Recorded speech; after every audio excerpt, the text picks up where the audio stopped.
Pronto, hoje foi mais fácil do que na sexta-feira.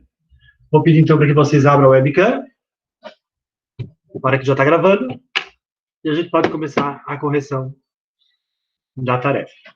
Vamos lá? Vários de vocês têm webcam, que eu sei, Noan, Daniel, Kian, Pedro Blom, Ana Clara, João Gabriel também tem, Grazi. Então, façam o favor de abrir o webcam, que é o combinado, para a gente poder corrigir a tarefa, que é uma revisão para a prova de sexta-feira. Certo? Vamos lá. Henrique, qual é a primeira questão? Aí, deixa eu pegar o caderno.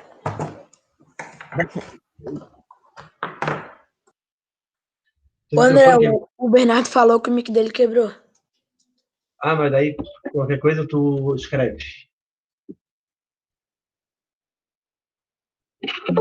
Posso dizer, André? Pode.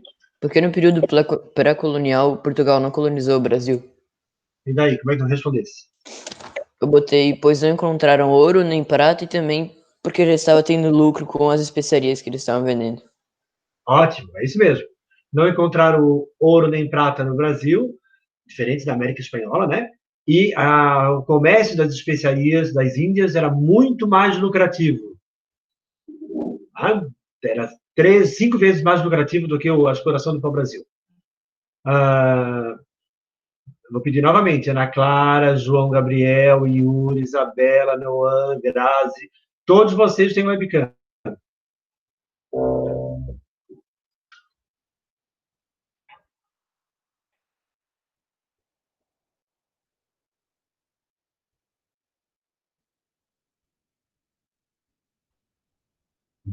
Vamos, João, Yuri, Noan, Isabela, Grazi.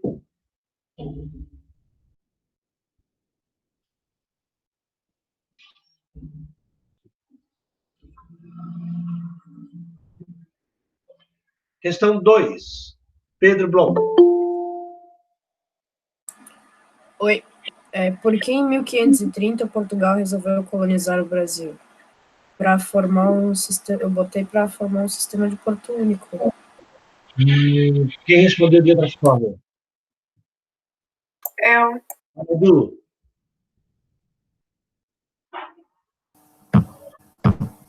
Eu coloquei, pois o Brasil sofrendo ameaça de invasão dos franceses e o comércio com as Índias estava perdendo lucro, pois outros países já estavam usando a rota dos portugueses para chegar até ela. Ótimo. Olha lá, a resposta do Eduardo. Pedro, tem que corrigir.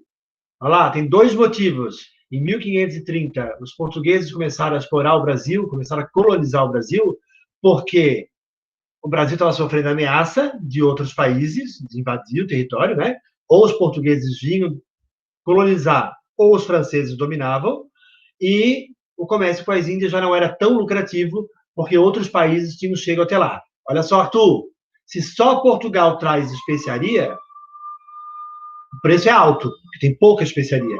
Agora, se todos os países conseguem chegar até lá, tem muita especiaria, o preço baixa. Então, o comércio com as especiarias é lucrativo. Eles têm mais lucro. Vocês estão em qual? Não, tem menos lucro. Estamos na 2. Ah, tá. Estamos na questão 2. Correção se vocês não arrumarem o que tiver errado. Ok? Então, tem 2 motivos. Em 1530, o Brasil começa a sofrer ameaça dos franceses, os portugueses tiveram que ocupar o território, e o outro motivo é porque o comércio das especiarias já não era tão lucrativo, então eles vieram para cá achar uma coisa que desse dinheiro para eles, porque as especiarias já não davam mais. Tá? Questão 2. A questão 3, Fabiola. Essa eu não fiz. Kian.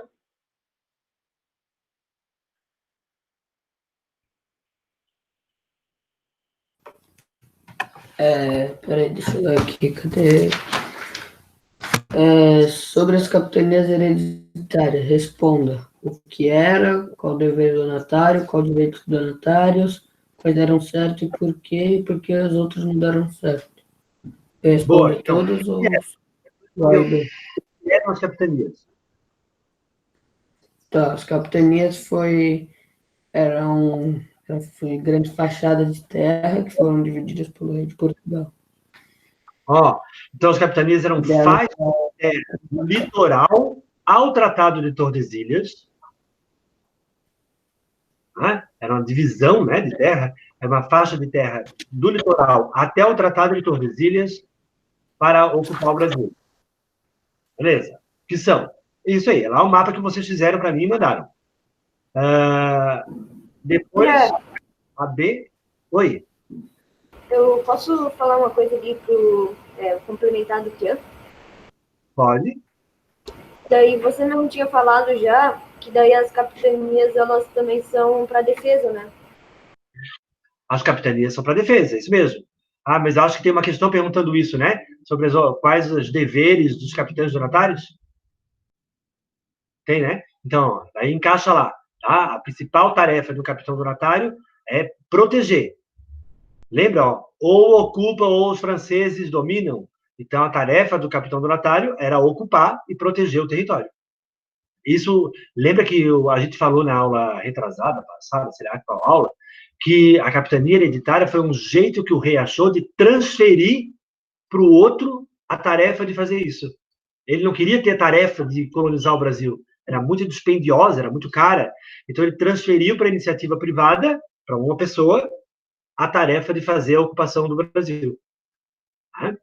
A B, qual é? A B é qual os deveres dos donatários? Quais os deveres dos donatários? E daí? Como não fez essa, gente? Essa aqui estava tão óbvia. Sim, você acabou de falar. O que é? A principal tarefa dele era proteger o território. O que mais? Eles tinham que fazer eles tinham que tentar fazer lucro de alguma coisa, de alguma maneira, com cana-de-açúcar. Cana-de-açúcar cristã. Desenvolver o cultivo da cana para lucrar, né? Que era uma especiaria, é um produto que não vinga, só vinga nos trópicos, né? Por causa do calor. Precisa de calor e de umidade, a cana. Então, é um produto bem tropical, a cana. Na Europa não vinga. Na página 202, inclusive está em tópicos. Era só abrir a página 202. Então, desenvolver o cultivo da cana. Expandir a fé cristã. Isso é uma tarefa de um capitão donatário. Organizar a defesa militar. Proteger o território. Estimular a ocupação portuguesa da terra. Justamente para evitar a dominação dos franceses. Quanto mais gente falando português, melhor. Para evitar a invasão de outro povo. Tá lá. Então, proteger, produzir, espalhar a fé católica e dividir terras, dividir sesmarias, né? Vanessa, quem é Vanessa, gente? É a mãe do Yuri. Deve ser para quando ele... Beleza. Depois, a C, quais deram certo e por quê? É isso? As que deram certo foi de... não, pera. Foi quais os direitos? Quais os direitos? Tá. Quais os direitos? Tá, página 202, a mesma coisa. Tá lá na página 202, olha lá. Retirar para si a vintena, 5% do negócio do pau-brasil. Então, ele podia explorar o pau-brasil e ficar com 5% só. Cobrar imposto em rios e portos. É um direito que o capitão donatário tem. Parou um barco ali, ele tem direito de cobrar um imposto. C. Julgar os habitantes da capitania, com poderes para condenar à morte índios, negros e homens livres pobres. Note que os homens livres ricos ele não pode condenar. Né? Ele pode condenar os pobres, os negros e os indígenas. D. Conceder sesmarias. O que é sesmaria mesmo? São pedaços de terra. Pedaços de terra dentro da capitania, né? A capitania podia ser dividida em sesmarias. E ter para si mesmo uma grande sesmaria. A questão da capitania hereditária, da sesmaria, inclusive eu coloquei eu tirei essa questão da prova, porque a capitania hereditária é uma divisão do poder, né? tem uma descentralização do poder. Não existia um poder central no Brasil. Cada capitão mandava na sua capitania. Mas não existia uma pessoa que mandasse em tudo no Brasil. Isso é bem feudal, né? A gente estudou isso no feudalismo. Inclusive, o capitão donatário podia dividir o feudo não, a capitania em sesmarias, em lotes menores. Mais feudal ainda isso, ó. Mas por que não é feudalismo? Daniel, a Helena já explicou isso na aula passada. Porque tem como objetivo principal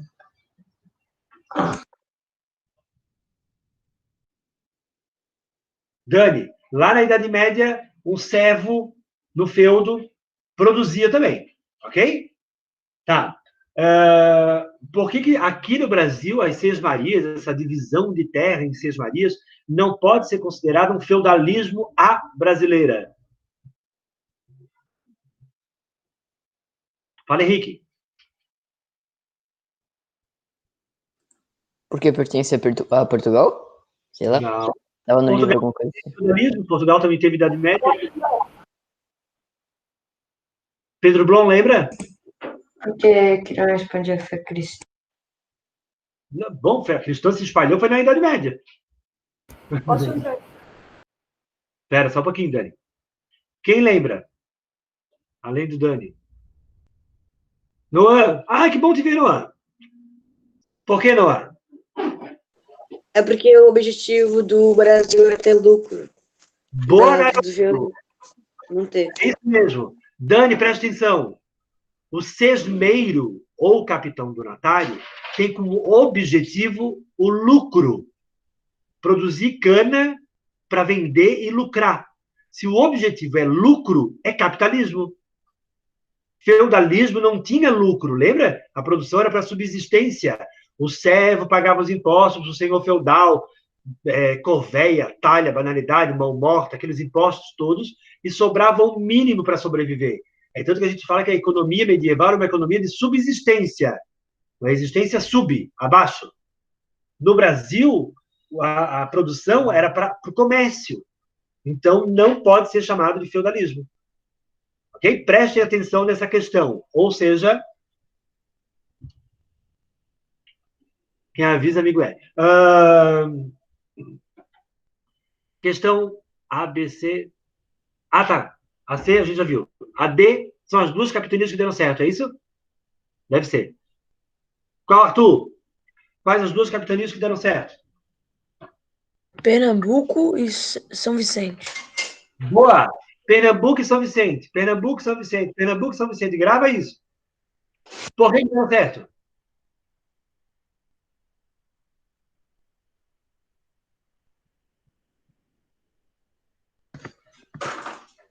Graças ao sucesso obtido com a cana-de-açúcar, que era o produto de exportação no momento, que praticamente não existia na Europa. Boa! Isso, Pernambuco e São Vicente deram certo por conta da produção da cana. Os capitães donatários de Pernambuco e São Vicente tinham grana para investir. Alguns capitães donatários não tinham dinheiro para investir, derrubar floresta, trazer escravos, fundar uma vila. Era muito dinheiro, era muita grana. Aliás, o rei fez isso justamente para isso, né? Para ele não precisar gastar. Ele transferiu para outros a tarefa de fazer isso. E ainda lucrava, porque tinha que vender a cana e pagar um imposto para o rei. Então, as duas que deram certo foi só Pernambuco e São Vicente. Se descentralizar o poder não deu certo, precisou centralizar o poder. Descentralizado não deu certo. As capitanias não deram certo. Elas eram atacadas por indígenas, os capitães donatários não apareceram, não tinha dinheiro para investir, era muito longe uma capitania da outra para pedir ajuda. Por vários motivos, as capitanias não deram certo. Então, se descentralizar o poder não deu certo, tinha que centralizar o poder. Por isso que foi criado um governo geral, que ficava na Bahia. Que é o Mendes Sal, Duarte da Costa, aqueles governadores gerais. São sempre os 3 primeiros que os livros falam. Mas tem outros, tá, gente? Mas não precisa gravar nenhum deles. Ok? O importante é só entender isso. Não descentralizou, não deu certo. Centraliza para ver se funciona. Tá? E daí vinha para cá um governador geral que ficava bem na Bahia, bem pertinho de Pernambuco, pertinho da cana, né, para poder controlar isso. 4. E Yuri? Não, faltou a letra E. Ah, faltou aí? Yuri, aí?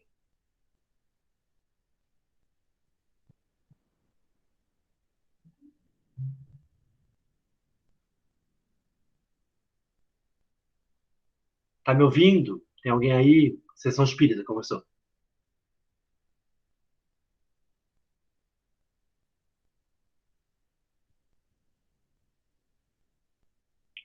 Yuri está digitando, eu acho. Alguém pode falar pelo menos qual é a questão? Eu não sei. A Porque as questão é... outras capitanias hereditárias não deram certo. Ah, boa, por que as outras não deram certo? Não, essa não tinha desculpa para não fazer, né, gente? Tinha aqueles tópicos no livro. acabou de responder. E lá na página 203, tá em tópicos, olha lá. Eu copiei os tópicos. É só copiar. Ó, falta de recursos de alguns donatários, ou seja, falta de dinheiro. Grande extensão de terra para ser administrada. Gente, imagina administrar uma extensão enorme, como a de Pernambuco, que era uma das maiores, né? Ou a da Bahia. Falta de comunicação entre elas, era muito longe uma da outra, para pedir ajuda. A resistência dos indígenas, ataque de corsário. Corsário é pirata, né? Pirata do governo inglês. Era chamado de corsário. Então, por vários motivos, essas capitanias acabaram não dando certo, especialmente os ataques indígenas, tá? Era muita terra, muita floresta e muito nativo para expulsar daquele lugar. Imagina poucos portugueses, um monte de nativo, ficou difícil para conseguir dominar esse território. Beleza. André, posso ler a minha 4? A 4 pode. Eu não tenho a pergunta, só a resposta. Ah, não, eu só preciso da pergunta, eu não sei qual é a resposta. Mas não tem a Eu Pera, faço a pergunta. Quero saber a pergunta? Quero. Tá. Ó. Qual a ação do rei com o fracasso das capitanias? Ah, boa. Qual a ação eu do rei? botei. O rei de Portugal resolveu centralizar a administração e criou o governo geral. Boa, é isso mesmo. Ó, resolveu centralizar a administração, criando o governo geral. Ah, passou a ter um governo geral para o Brasil. Todo.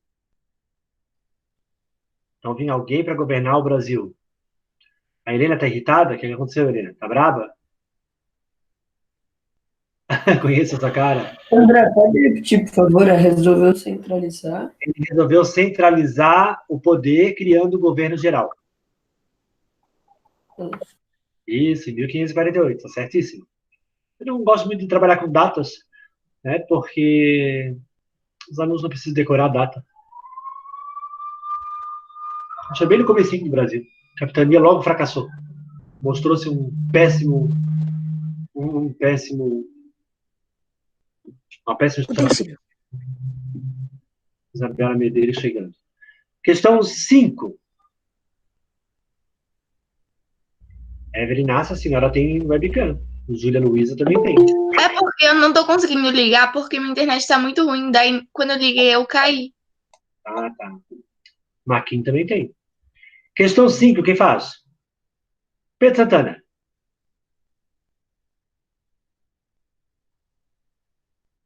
Qual era a questão?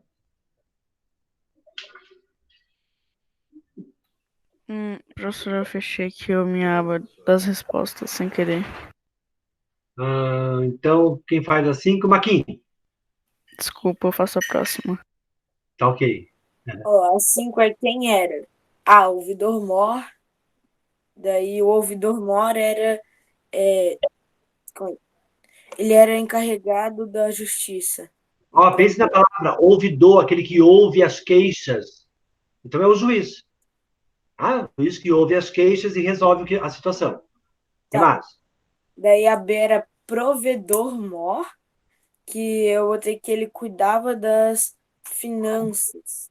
E Certo? Ó, prover é sustentar. Quem é que provém a família de vocês?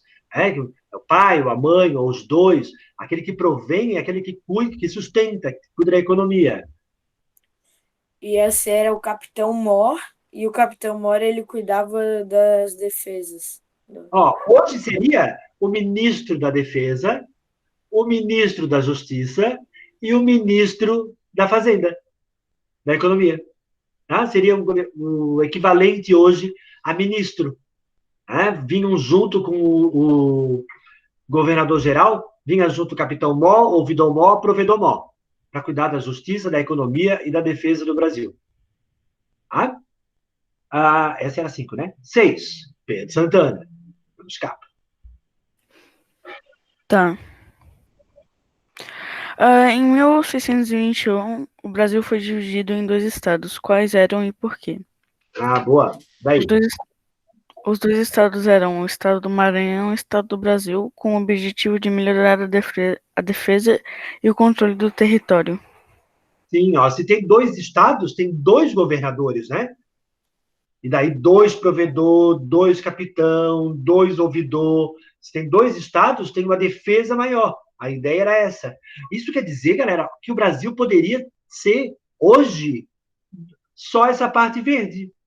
A parte do norte do Brasil, lá, poderia ser um outro estado, o estado do Maranhão. Né? O Brasil talvez não tivesse o tamanho que tem hoje. Mas depois esse negócio também não deu certo, acabou voltando para um país não, uma colônia só, né? Próxima pergunta, Dani.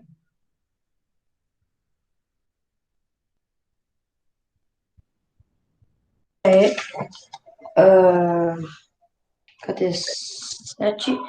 Quem participava das câmaras municipais e quais suas funções? E daí? Os homens bons, isto é, pessoas que com riqueza e prestígios administravam as vilas e cidades brasileiras. Beleza, olha lá. A Vila de Desterro, Florianópolis. Aqui tem uma vila, tinha uma Câmara Municipal. Essa Câmara Municipal só podia participar dela os homens bons, que eram donos de terra e de escravo. Homem bom eram donos de engenho, de açúcar e de escravos. Helena, para de falar com a Evelyn. Presta atenção aqui. É os homens ricos? Os homens ricos, isso mesmo. E naquela época era rico quem tinha muita terra e quem tinha escravo. Ok? Ou então donos de escravos, tá? Vendedor de escravos, comerciantes de escravo eram muito ricos também. Tanto que quando o rei veio para cá, em 1808, na verdade ele veio em 1807, chegou em 1808, fugindo da Europa, porque Portugal foi invadido por Napoleão Bonaparte, que você já deve ter ouvido falar dele em algum momento na história, que foi rei da França. A França invadiu Portugal, e o rei de Portugal fugiu para o Brasil.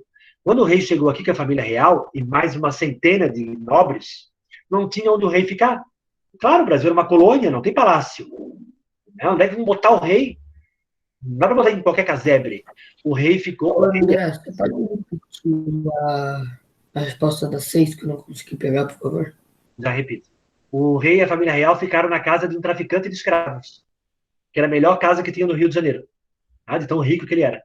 Porque o comércio de escravo era muito valioso, né? A 6 pergunta, Kian, quem participava das câmaras municipais e qual a função? Participavam os homens bons? Não. Essa aí eu já peguei, essa é a 7. A 6 é que ali, em 1621, o Brasil foi dividido em 2 estados. Quais eram e por quê? O estado do Maranhão e do Brasil. E foi para melhorar a defesa do território. Dividiu em 2 para melhorar a defesa do território. Tá corrigido, Yuri?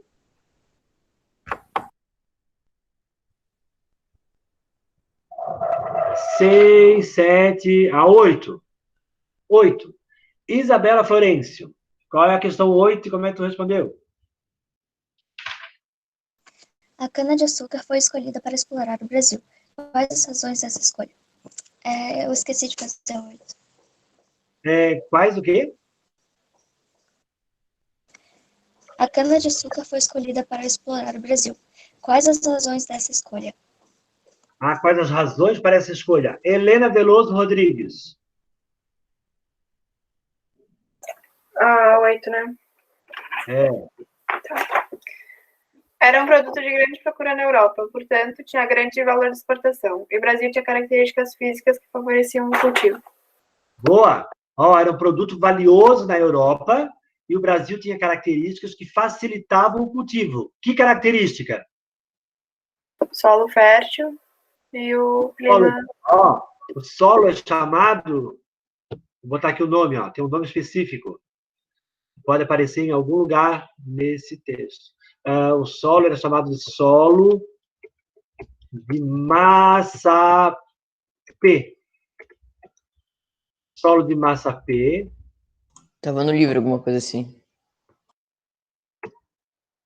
Ó, e tinha o clima quente e úmido. Úmido tem acento, mas eu esqueci de botar. O Brasil tem características boas para o cultivo da cana. Tem o solo de massa P e o clima quente e úmido, Nordeste especialmente, né? Não é à toa que Pernambuco deu certo. Porque ali vingou, tem o solo de massa P, tem o clima quente e úmido. Quem já foi à Bahia sabe disso, né? Ou quem já foi ao Nordeste sabe disso. Lá é muito quente, a gente sua muito. E sua muito porque é muito úmido. Porque em lugar quente e seco a gente não sua. Quem vai para Mato Grosso, quem vai para Brasília. Brasília, então, sem chance. Aliás, hoje, por exemplo, está bem abaixo do nível esperado de umidade do ar. Parece que está 9% só. 9 ou 11, uma coisa assim, bem pouquinho. Ou seja, nem sua, não dá nem tempo de suar. Vamos lá.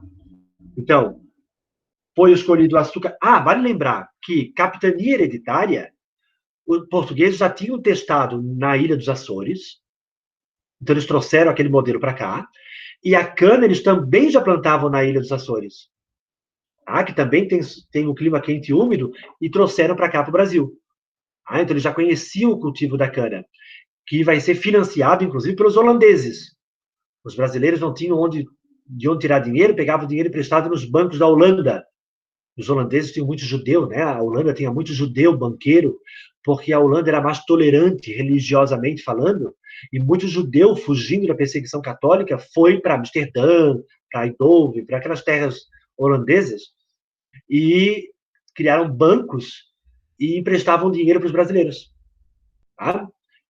Então, de certo modo, a Holanda também se deu bem com a cana brasileira. Beleza, então foi a cana. Bom, tem uma informação que eu não passei para vocês.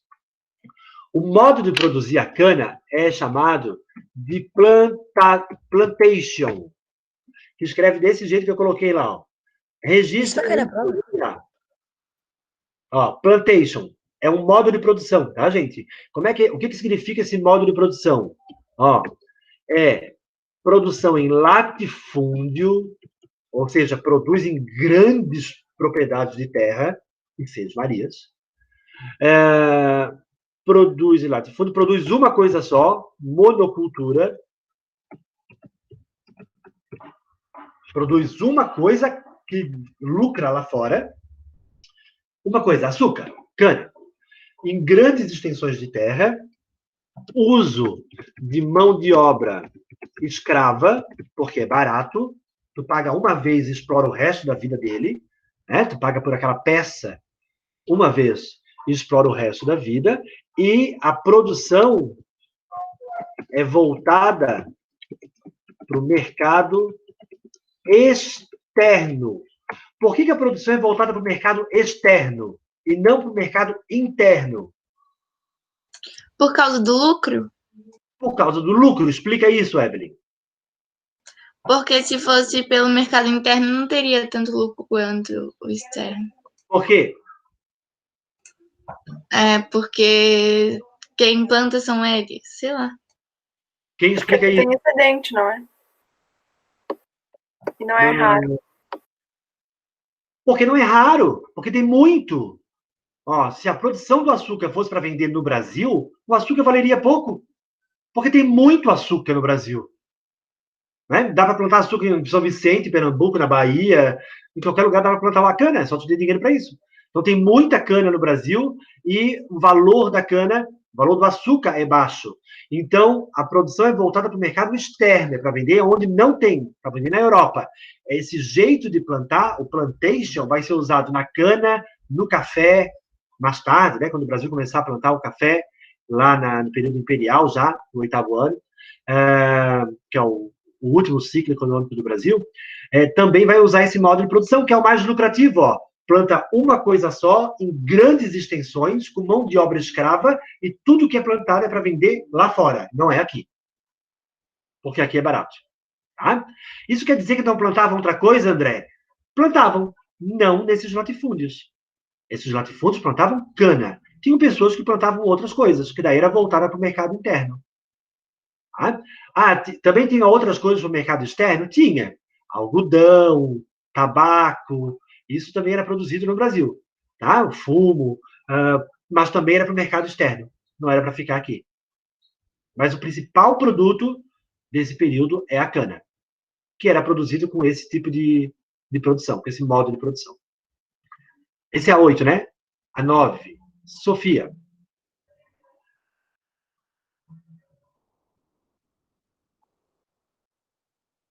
Qual a mão de obra usada nos engenhos de açúcar? A mão de obra indígena e depois de um tempo começaram a usar os africanos. Beleza? Olha como é diferente. No período pré-colonial, para a prova vocês têm que saber isso. Ó. Pré-colonial até 1530. É pau-brasil e escambo. Não tem escravidão. Tá? A partir do período colonial, começa a escravização do nativo, do indígena, e especialmente a vinda dos africanos escravizados. Ok? A gente não usa mais em história, se vocês prestarem atenção, o livro também não faz isso. Ele não usa mais a palavra escravo. Ele usa a palavra escravizado. É diferente. Escravo e escravizado. Escravo parece uma condição da pessoa. Parece que é uma condição que nasce com ela. Ele é escravo. Escravizado é uma condição que foi imposta à pessoa. Ele não nasceu, ele foi escravizado. Então, hoje em dia, os historiadores não usam mais a palavra escravo. Eles usam a palavra escravizado. Então, com o período colonial, começaram a vir os negros escravizados. Lá da África para cá. Tá? Basicamente, vai ser o uso de mão de obra escrava. É diferente da América Espanhola, onde tinha a mita e a encomienda, que era a mão de obra de nativos.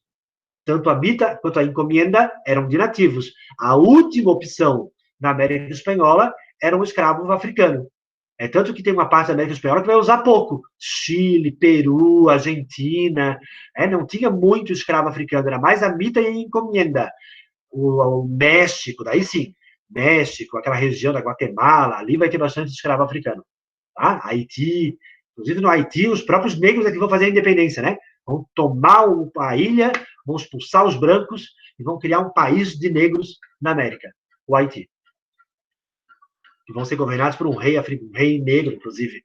Um cara chamado Toussaint de Louverture, com esse nome francês. E os escravos deles eram brancos. Não, eles expulsaram, mataram os brancos. Qual que é a graça, então? 10. 10. Noah.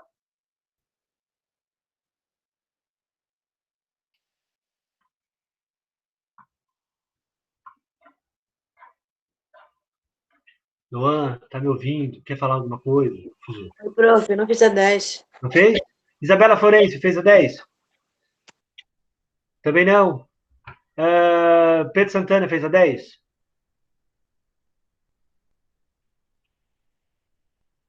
Como é que você fez? Eu posso fazer, André, se quiser. Quem que tá falando? Marquinhos? Deixa o Pedro Santana fazer, peraí. Tá bom. Acho que ele fez. Pedro Santana tá me ouvindo? Quer falar alguma coisa? Quer se comunicar com ele? Como é que você fez a 10? Eu coloquei que os indígenas tinham mais facilidade de fugir, já que conheciam a mata, e os africanos não, porque eles vieram de fora e não conheciam. Então, a pergunta deve ser por que eles optaram pela escravização do africano e não indígena, é isso? É. É? Tá, bom, essa é uma das explicações. Os nativos sabiam se virar melhor na mata do que os africanos. Quem respondeu de outra forma? Fala, Marquinhos, o que tu respondeu? Eu já respondi isso para vocês, hein?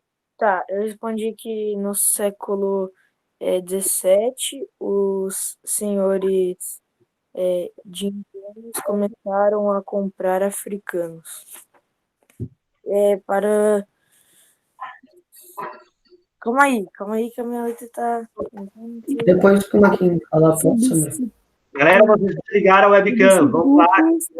Evelyn, Ana Júlia, Fabiola, Helena, Marquinhos, tudo com a webcam desligada. Vocês começam a aula bem, depois vamos... Tá, o André, aqui, ó.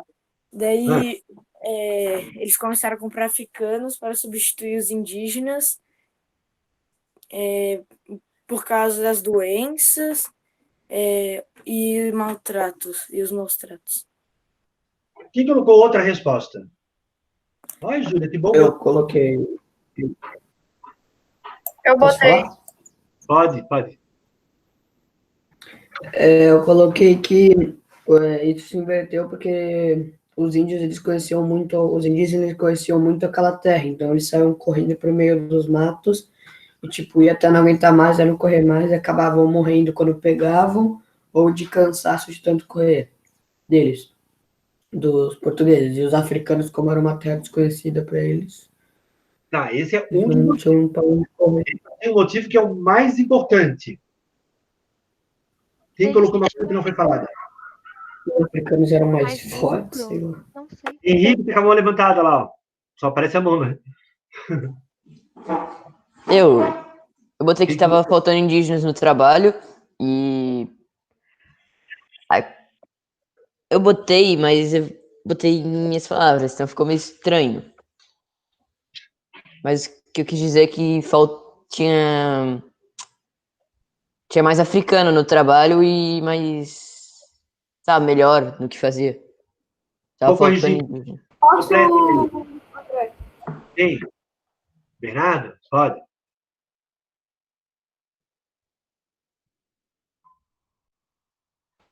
Eu botei que com os indígenas eles estavam meio que... Como é que eu posso falar? Eles estavam... tava ficando sem indígena para escravizar. Daí, por conta, tipo, alguns morriam de doenças, ou por causa dos maus tratos, ou por causa das condições, ou morriam correndo na mata, essas coisas que falaram ali. E daí foram trocando pelos escravos africanos, ou melhor, os africanos escravizados, já que os portugueses Portugal possuía uma colônia na África, onde tinha meio que literalmente uma fonte de escravos africanos quase inesgotável para eles, supostamente para eles, né? Que daí a gente viu mesmo que lá na África os africanos pegavam um escravo, derrotavam um povo, um inimigo, daí escravizavam um inimigo e trocavam por armas, essas coisas com os portugueses. Praticamente um escambo, só que de pessoas. Está faltando uma resposta importante em todos vocês. Ok? Era muito mais lucrativo que presta atenção aqui. Kian Macedo, presta atenção aqui. Não está nem me ouvindo, era lá. Está faltando uma resposta importante na de todos vocês. É muito mais lucrativo o tráfico de escravizados da África do que escravizar o nativo. Eu lembro que eu falei isso para vocês. Para o rei, é mais lucrativo trazer da África do que escravizar o indígena. Porque a escravização indígena não tem como saber quantos foram escravizados. A escravização do africano, sim, dá para saber quantos chegaram nos portos. E daí pode cobrar o imposto sobre a venda daquele escravizado. Entenderam o que eu falei? Tem gente que não está prestando atenção. Olha lá. A pergunta é, por que optaram pela escravização africana e abandonaram a indígena? Inclusive, foi proibida a escravização do indígena.